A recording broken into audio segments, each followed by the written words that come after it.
বিভিন্ন ফসলের পাশাপাশি গাঁদা ফুলের চাষ করে লাভের মুখ দেখছেন গঙ্গারামপুরের ফুল চাষিরা। শুধুমাত্র শীতকালে নয়, বছরের 12 মাসেই গাঁদা ফুলের চাষ করেই সফল হয়েছেন গঙ্গারামপুর ব্লকের জাহাঙ্গীরপুর গ্রাম পঞ্চায়েতের মাহুর কিসমত এলাকার ফুল চাষিরা।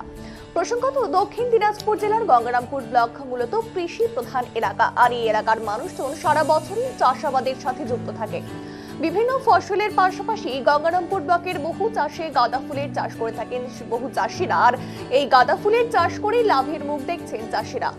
গঙ্গারামপুর ব্লকের জাহাঙ্গীরপুর গ্রাম পঞ্চায়েতের মাহুর কিসমত এলাকার কৃষকরা জানিয়েছেন, অন্যান্য ফসলের মতো গাঁদা ফুলেরও চাহিদা রয়েছে বাজারে, তাই অন্যান্য ফসলের মতো গাঁদা ফুলের চাষ করে থাকেন ওই এলাকার চাষিরা। আর এবছর হলুদ, কমলা, রক্তগাঁদা ফুলের চাষ করছেন ওই এলাকার কৃষকেরা।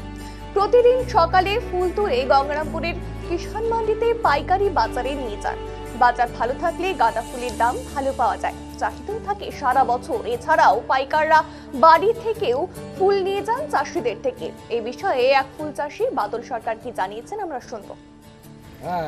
রয়েছে আমি একরকমই লাগাইছি, এবার চাহিদাটা একটু কম। আচ্ছা, কিরকম দামে বিক্রি হচ্ছে গাদা? 25 থেকে 40 এর মধ্যে পাইকারি? পাইকারি। আমার তো পাইকারি দিই।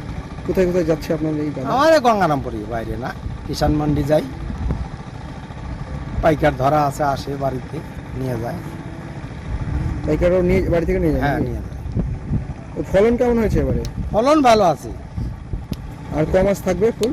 না, আর 20-25 দিন হয়, চৈত্র মাস গেলে শেষ। তারপরে কি আবার নতুন করে চাষ করতে হবে নাকি? নতুন করে আমি ওইদিকে লাগাইছিলাম, কিন্তু বৃষ্টির জন্য চারাটা নষ্ট হয়ে গেল, হলো না। ওটাও ভেঙে লাগাতে হবে আবার। হুম? এই যে আপনারা যে ফুল চাষ করেন, এতে কি সরকারি কোনো সাহায্য পান আপনারা? না না,